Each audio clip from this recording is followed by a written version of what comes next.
So I think it's about taking a balanced approach to sustainability. So it's thinking more than just the environmental. So it's about the economic and the social.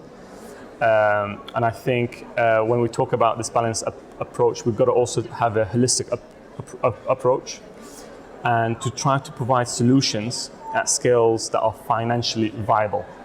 So we need to think also about having a modular approach to architecture, because that actually helps to actually shorten the construction times and actually helps to have more consistent quality and actually provides more economic savings to a project. So I think it's about having a wider perspective.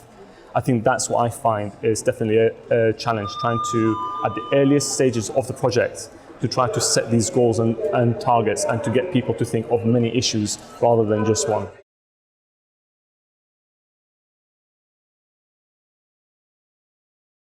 It's actually more about strengthening.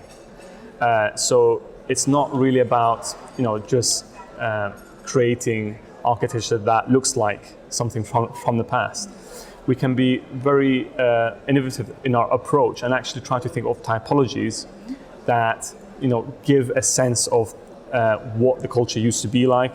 On a recent project that we did in Liwa, this was an eco-retreat. Actually, we took the Bedouin heritage as the heart to actually drive the architecture for the project. So at the center of this retreat, there's actually an area where people could actually be doing social bonding around a campfire, because that was a very key part of the Bedouin heritage. So I think that there are ways that people can be creative of incorporating heritage and culture into buildings as an experience, rather than just something that visually looks like something from the past.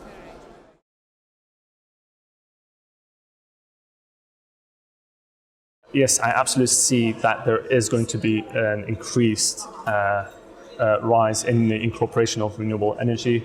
And I think there are many benefits for doing so, for both the developer and also the people as well as the climate. I think the future is all about local solutions to local problems, and I think trying to think about renewable energy as localized sources of energy is also important in the sustainable city in Dubai. And what's really important to know about this is that it's not just for the environmental, actually there's an economic sense behind this. So the city will be actually connected to a grid. So any energy that the city isn't using is feeding it back into the grid, and the economy that it's creating is actually going to be then shared within the residents. And they're actually offering residents 0% maintenance fees. So there's an economic sense behind it, not just environmental.